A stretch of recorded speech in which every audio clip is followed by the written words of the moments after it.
It's June 5th, 2013, and you're listening to another episode of Bites Over Bagel! Every day, I hope you go away off to bother someone. It's Chicago's favorite tech morning show. With me in the studio, as always, is one Miss Heather Brown. What you want, girl? One Mr. Brett Mackey, but not really because he's in New York. And everyone's favorite nemesis, one Mr. Dave Seidler. Got nothing to say this morning. Classic Dave. Who are you, girl? I'm John Osler, your MC or something. We got a great show for you guys today. Yes, On we today's do. show, Tampone, the Tampone, Michael Tampone from Kapow Events. Kapow. It's a pretty cool interview. They're doing a lot of great things for Chicago, big businesses and small. Yeah, they're partying. Yeah, get the name out. Man, denim. We talked about denim today. Yeah. All right. Yeah. There's a lot of show because Chicago Tech Startup Madness takes forever. So let's get on to it. The title of today's episode is Bang Kapow! Are you a Ruby on Rails developer, talented UX engineer, or simply passionate about open source technology? Yeah, probably. All right. Well, Innova is your jam. It's a growing e-commerce company who's always looking for top tech talent to join them in all fields. To learn more, you guys know where to go. Check them out at Innova.com. That's ENOVA.com. And where do you click, guys? Careers. That was careers, by the way. Get it together, keep it together today. It's now that time for Chicago Tech. Start up! It's our weekly bracket. Startups here in Chicago. We're representing 32 altogether. There's 4 each week. We're at week 5. Is that correct? That's six. correct, sir. Yeah, week 5. Week 5. Classic Heather. Jumping the gun. Feeling good. So to start it off, Brett, who are you representing? My name is Brett, and I am a fisherman. That is why this week my money is on Mystery Tackle Box. So what is it? It's a $15 a month subscription service that introduces beginner, expert anglers to new fishing lures and tackle and stuff targeted directly towards bass fishermen. So you're like, hey, I don't fish. Well, there is a 1 in 10 chance the dude next to you does. So says Mystery Tackle Box. 1 in 10 people say they're a fisherman in America, which is kind of crazy. But anyway, so they're servicing that audience, and bass just happens to be one of the vast majority of all the fishing here in the U.S. So they're only servicing that little segment. It's kind of their MVP. But anyway, what you get the fishing lures, 3 to 5 in every box. You get a bait card that explains a little more about your bait the bait you're about to use, and everything in there is like new, innovative lures and bait from small batch manufacturers, coolest brands in the industry, man. So I believe them. They got 70,000 Facebook fans, and professional anglers are reviewing each lure in the box. So it's pretty solid.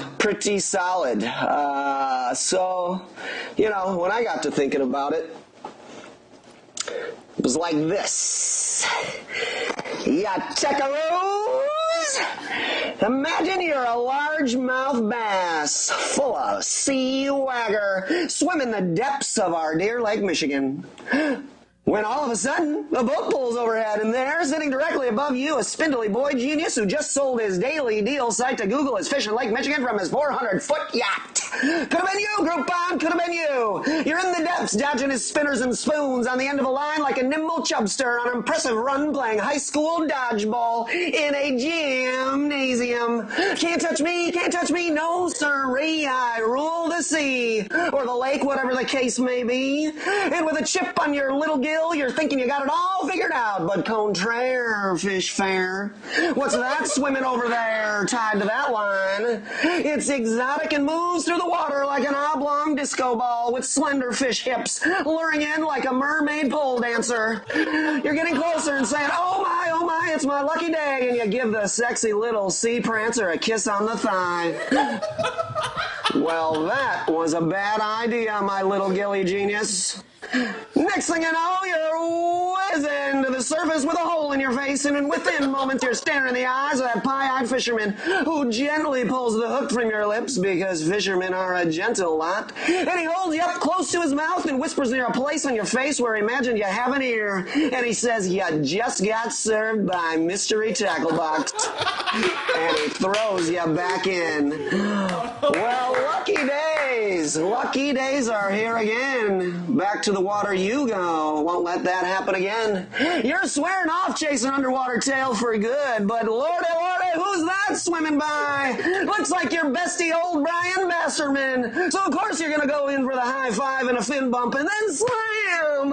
Another fresh face piercing into the surface once again. And before you can say what the world, you're flopping around in a cold battered room like an escapee from the seaside psych ward, aka the inside of an igloo cooler. Your ticket's been pulled, my friend. The end is near. Next stop is the grill, and just before hitting those piping hot coals, you'll be heard yelling off to far waters, "Swim fast, my scaly friends. Trust no one and beware of the Mystery Tackle Box."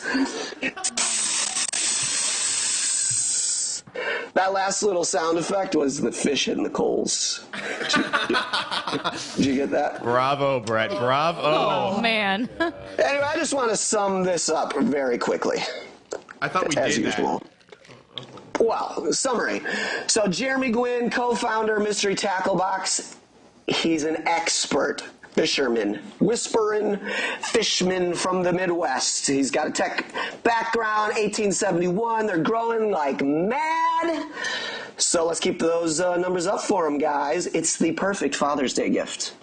It's that easy, so let's help push him up at Mystery Tackle Box. And that, my friend, is the catch of the day. Oh, man. Oh, boy. Listen. The only thing to do to follow that is just make it as simple as possible. Classic. Simple Follow-up as cop-out. possible. You're not the next act. You're just the guy that introduces the next act. Dave, Yeah. what do you got? Classic. Legs swept every time I do this. This is very simple. There's a great new company being launched called Industrious. Think of 1871, but with private office space, and not just focused on the tech vertical. They have, they're wanting to fill it with lawyers, law offices, graphic designers, tech-focused startups. It's 17,000 square feet, located in River North. Chicago's very own Phil Tadros is involved in this project. He is building out the office space, and he's partnering up with 2 New York investors to do this as well. There's already one Industrious office space in New York. So they're bringing the second one to Chicago, and there'll be a Beau Truss coffee shop inside, another Phil Tadros classic. So yeah, it's just more of a private place for people really trying to lock it down and gain more investment, and maybe not be distracted by all the riffraff going on in the tech scene. Maybe at some other shared office spaces. Ooh, riffraff. Yeah, so they don't promote like shared services, but they're really focused on just providing a space, a monthly leased space for people to kind of focus in and dial in and build their companies. It's also located iconically off of the Ohio Street exit. As you come off the highway, it's this building. You always see it, and you never know what it is. They're putting a complete wrap around the building with Phil's face. So when you come off the highway, you're going to be able to see Phil Tadros' face immediately. That is a joke. They're not doing that, but I hope they do. That's a really good idea, though. I know. Wallpaper, continuous heads. Can we just have the startup that you're representing be the idea that Phil's face could wrap a building? Ooh. Yeah, I actually pitched that to him when he was in the studio the other day, and he didn't seem too excited about it. No, He'll get there. he'll get there. Yeah. Yeah. He's in his beard phase right now. It's more conservative. Yeah, true. So the 2 guys that founded this are, like I said, from New York. Justin Stewart and Jamie Hodari, and Phil is involved as well. So excited to see what comes out of this, and I I think if you're a startup or a company with under 10 people and you need some office space, head on over there. Should be a great place. Great addition to Chicago. And the name again is? Industrious. Actually, it's called The Hive as well. Industrious Hive. I feel uncomfortable with the Hive, but the Industrious Hive. Well, they got an awesome bee logo. Heather! Oh, What do you got? Today I got Park Whiz. Have you guys heard of this before? Yeah. Yeah, What you think? love it. Awkward pause. Love it. Park Whiz, people. You need parking. You don't want to find parking when you get downtown No. or you get where you are because you're stressed out and you just get anxious. So Park Whiz, you go into parkwiz.com. You can type in your address, you can type in your zip code, you can search for an event, and you can find parking around where you are. So you can compare price, you compare location, amenities for parking all across Chicago. It's pretty legit, and then you can reserve it instantly. So you create an account, you go on there, you get some parking, you pay for it, and your spot is guaranteed. There are no extra fees, no surcharges at the parking. It's pretty legit.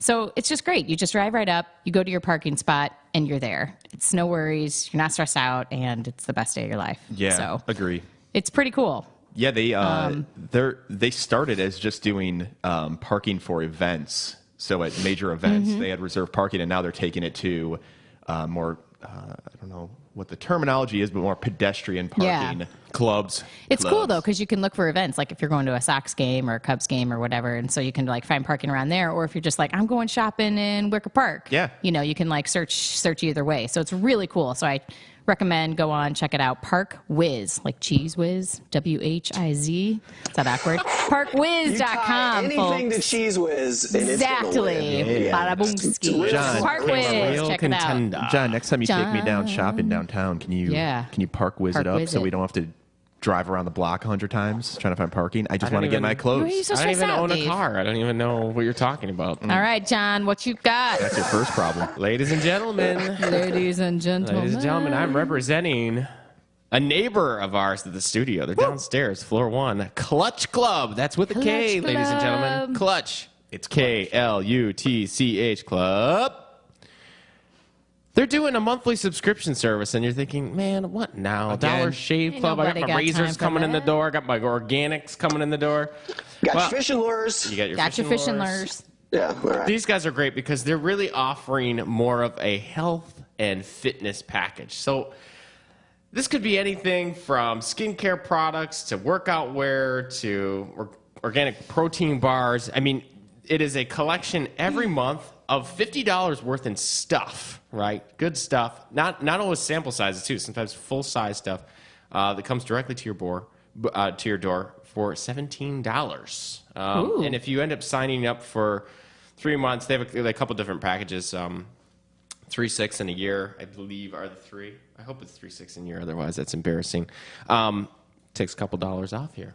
So it's a really good deal because essentially, especially in your house, when you go grocery shopping or something like this, you generally don't maybe just buy nutritious snacks and things like that. Or, you're not always out there looking for, let's say, a new, yoga DVD or something like that. And For sure. this idea is you're just fed to your door, is just fed healthy stuff.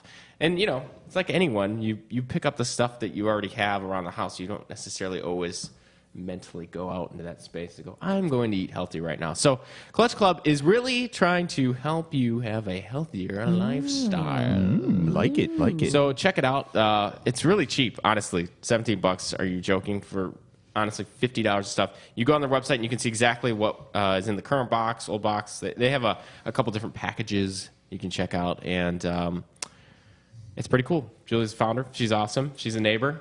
And what else is there to say but sign up for Clutch Club? It's Clutch.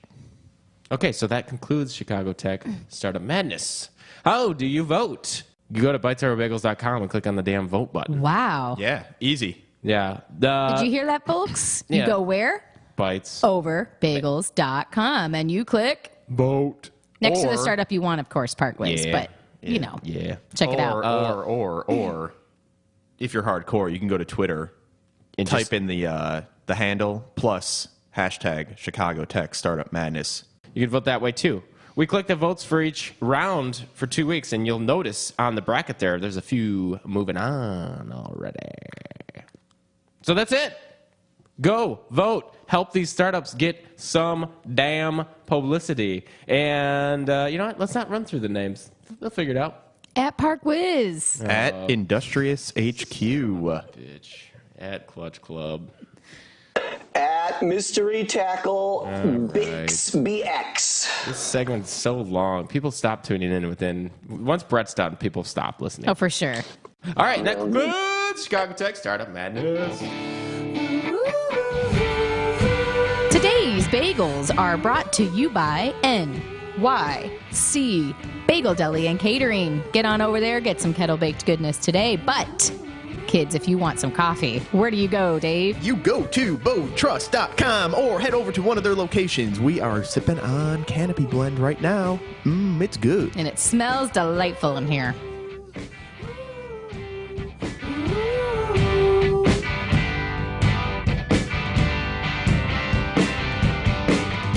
Today's feature interview is with Michael Tampone. He's the CMO and co-founder of a nice little place called Kapow Events.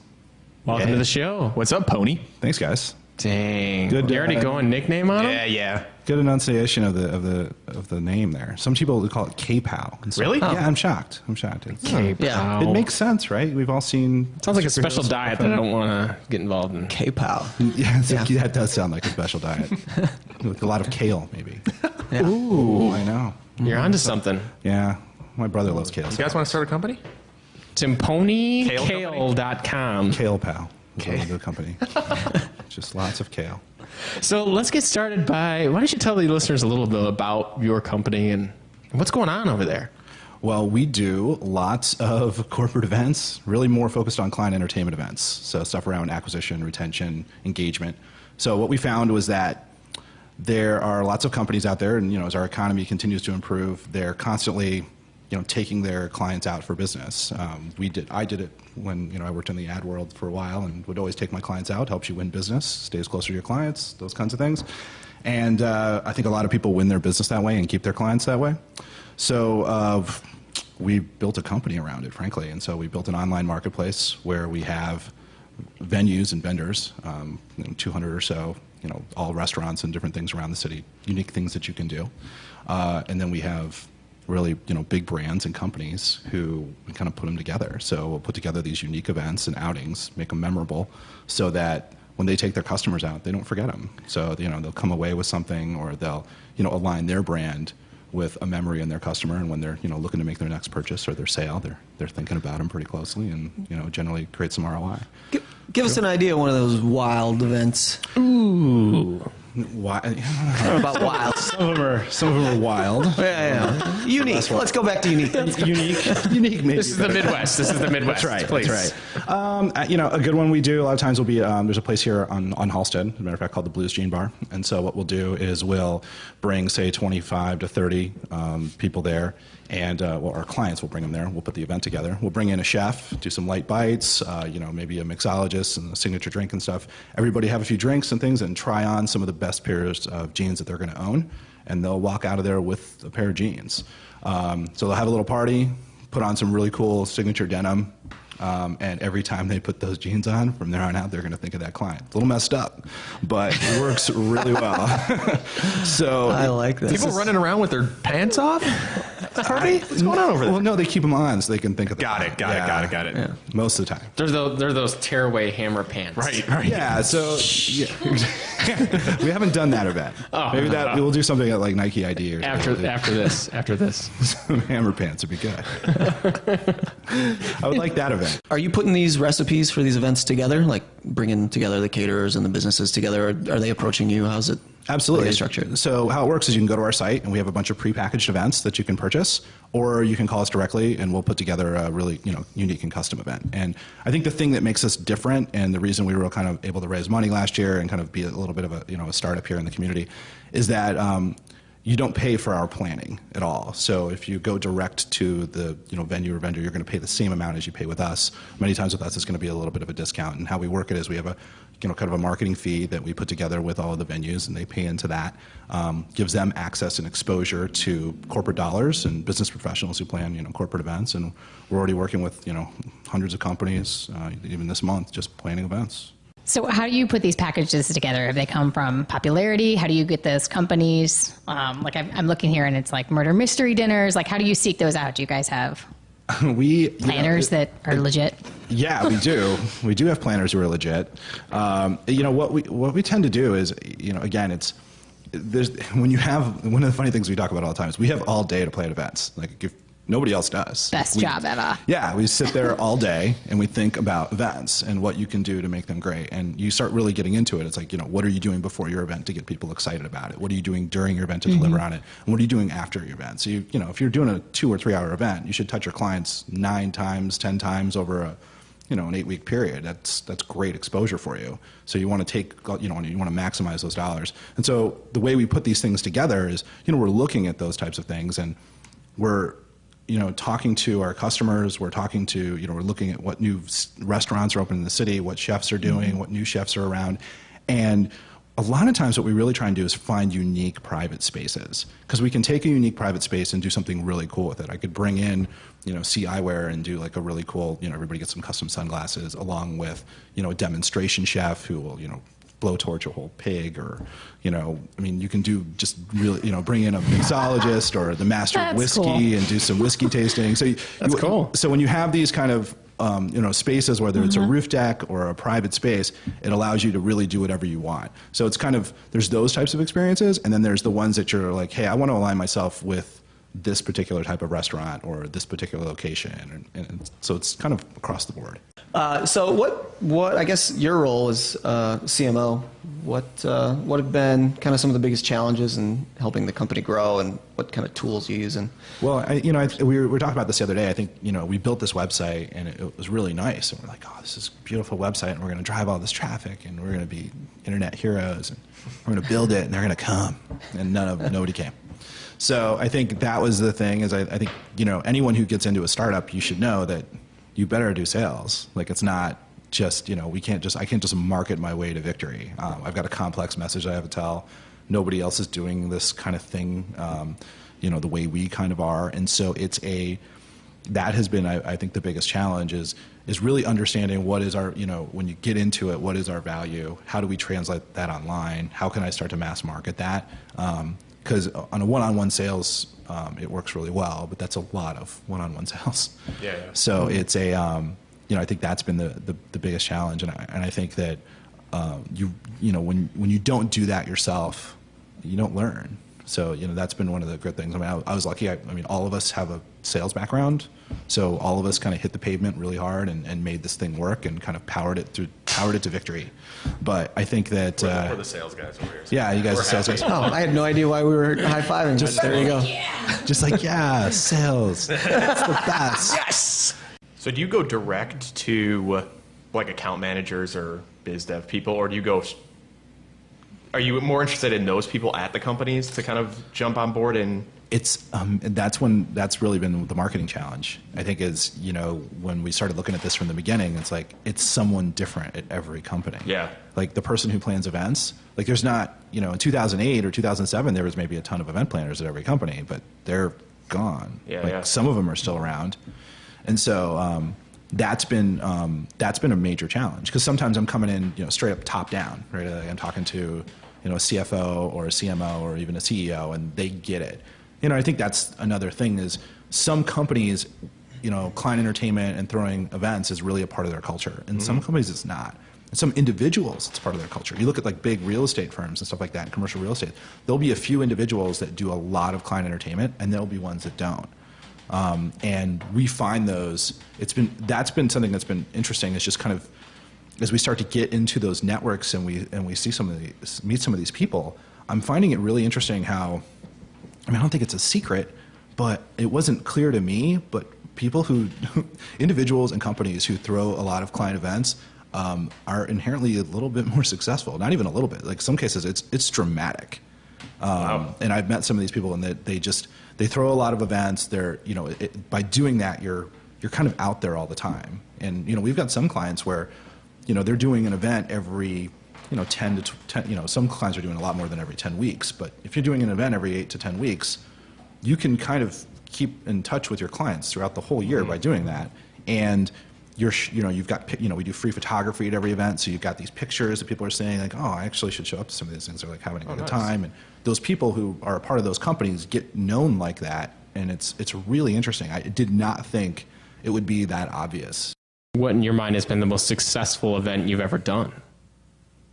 Ooh, I think for me, the events that go well again are the ones that they've got a real purpose. So we had a client who, and I'll try and keep this really short because I could talk about it for a while, but we had a client who had wanted to do an event the day before a conference. The whole purpose of the event was so that people who showed up at the conference, which was, and the way it was going on, it was at Merchandise Mart. They were actually going to be out in front of that person's store, like the conference was. She wanted her event to be the talk of the conference. Like if you didn't get invited to that event the night before, this is awesome. Like it wanted to be the talk of it. So she was like, "That's all I want." I'm like, "All right." Yeah, of course. So what we did was we put together. We found a ridiculous penthouse in the River North area. It was a $10 million penthouse, and it was like crazy, like floor to ceiling, marble and backlit, and ornate. It was crazy. It was like the whole place was backlit. It was almost yeah. It was just backlit. Right? Like, awesome. Big That's Mad awesome. Hatter chairs. Full view of the city. I mean, it was amazing. So we did we brought everyone there. You're welcome. You're welcome. I'll let you use that place. Yeah, no, that's cool. Thank you. Cool, Dave. Solid, solid. So we used this cool space, and then we brought in a chef, and he was kind of a unique chef. He had worked on a bunch of like Middle Eastern chic boats and stuff. So he had all these really interesting stories and could put together some really cool kind of Mediterranean and kind of dishes from around the world. And so we had a map in there with like where all these wines were from and where all these dishes were from. And so we made this really kind of cool dining experience. And we brought some photographers and stuff up there, and then we picked everybody up from the Merchandise Mart, didn't tell them where they were going or anything. We had a limo lineup, took them there to this event. And what was kind of good is that a lot of people, they invited like a lot of the C-level folks to the event, but they didn't go because they didn't think it was, they didn't know what it was. So they sent their, the people below them to it. Minions. The minions. And so all that ended up happening was that the next day, everybody talked about it, and it was mainly because you should have gone and you didn't go. Oh my and gosh. so now this year, it's how can I get on the list to be at this event? And they did all these things. And so it was really just about creating a buzz for the next day and what it would do. And we kind of gave them some things to leave with so they could kind of talk about it. And we posted pictures immediately so that there was something there, and it worked, worked really well. But that was one that was kind of different, and they kind of gave us a different kind of request that we had to fill. Most of the time it's, I want them, it's like very simple. I want them to buy more. I want them to be thinking of me more. Come up with something different, or no offense, but we did 7 Cubs rooftops last year. I need to do something else outside this year. Can you disclose what the average event costs that you guys throw? Or is there a general? No, I think it's a good question. No, I think I think what we have is we have events that'll go for as low as like $40 to $50 a head, and then we have events where people have spent as much as $1,000 a head. So the stuff that you're going to find online that's like prepackaged, you're going to buy it. That's going to fit in like the 40 to like 250 range. And it's just, we have a mix on there specifically built for what you're kind of looking for, right? If you're looking for open bar past apps, I've got, 6 or 7 different options that are from in the whole range. Everything from like a real simple something to like, hey, we're going to have a wine tasting around the world, or we're going to bring in the master of whiskey, or you're going to do sake, or the tequila tasting can be a little dangerous. But, you have these different types of packages, and, you for the same price as you can go and just grab an open bar and drinks, you could have a master of whiskey there. Very cool. And that makes a difference because they will remember it, and they may even walk home with a bottle of whiskey, and they'll talk to somebody about it, and they may have learned something that they can brag to their friends about. So, Well, it's time for the most important question. oh boy. Oh, here we go. What is your favorite bagel, and how do you like it prepared? ooh, do I have to pick one? Yeah. It's a tough call. I would probably go with a everything bagel, double toasted. Double toasted. This is the first time on the show. Yeah, what does that mean? That means they throw it through the toaster twice. Oh, But it doesn't mean it's really that toasted. It just doesn't come out that toasted the first time. Depends on probably where you well, get it. who's toaster? Well, I'm just going to go with like just to be lame. I'm going to say Einstein's here, just Got because it, that's got where I it. would order All right. that specifically. Okay. And this is what because I didn't have a good bagel place when I lived in the city nearby. And this is a really long answer to No, we like this. Really simple question. So in Arizona, there aren't a lot of it's like chain city, right? It's like anywhere you live in the Phoenix area, whether it's Scottsdale, Tempe, or whatever, You it's got pretty Einstein's much all over the place. Yeah, you're pretty much like living in the suburbs here. It's just chain after chain Strip after chain. mall city. Yeah, it's great. It's Yeah. great. So you can get yourself some chilies and some sodium. Yes. And lay on a little on some bagels at the Einstein. So double toasted, everything or sesame with either probably I'm gonna go with the low fat. Oh, very nice. Yeah, just because it's summer. Low fat plain. We're getting ready for low fat plain. Well, Michael, where should people find out more about Kapow? KapowEvents.com. Easily. Should people tweet at you guys? Should they say, just heard you on the show, feeling good? Sure. Hashtag Kapow Chicago. Or If you guys Kapow get Events. a bunch of weddings going, can you get us in there? I'm scared. Cover them? Yeah. You gonna wedding crash? So sure, it's not a bad move. Yeah. Well, we want to do the show at the wedding while it's going on. If I don't do we weddings. if we were to start doing weddings, I see. yeah, I don't. People get they're very, very, very particular about their wedding. Oh, yeah. I want- Might not be anything you want to do. We're steering clear of that for a little while. That's probably a good call. Well, Michael, thanks so much for coming on the show and bantering with us. Thank you guys. It's awesome great. learning more about the Kapow events At Kapow Events. at Kapow Events. Yeah, Tweet at him. tweet it.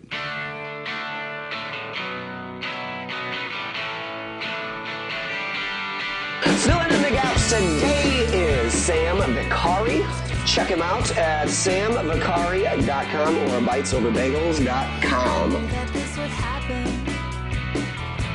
I hate being And this concludes episode 16 of Bites Over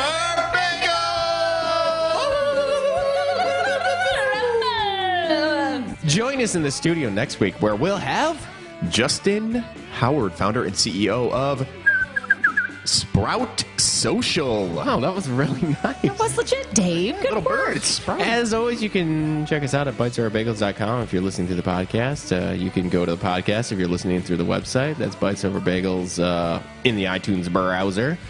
We're on Facebook. We're on Twitter. We're on Instagram if you want some inside shots of Dave's inner thigh. And as always, the tech madness has started. Chicago Tech Startup Madness. So go to the website to vote for these startups. They need your help. Please help them. That concludes the show. Have a good morning. it happen sooner or later. Well, I won't fight.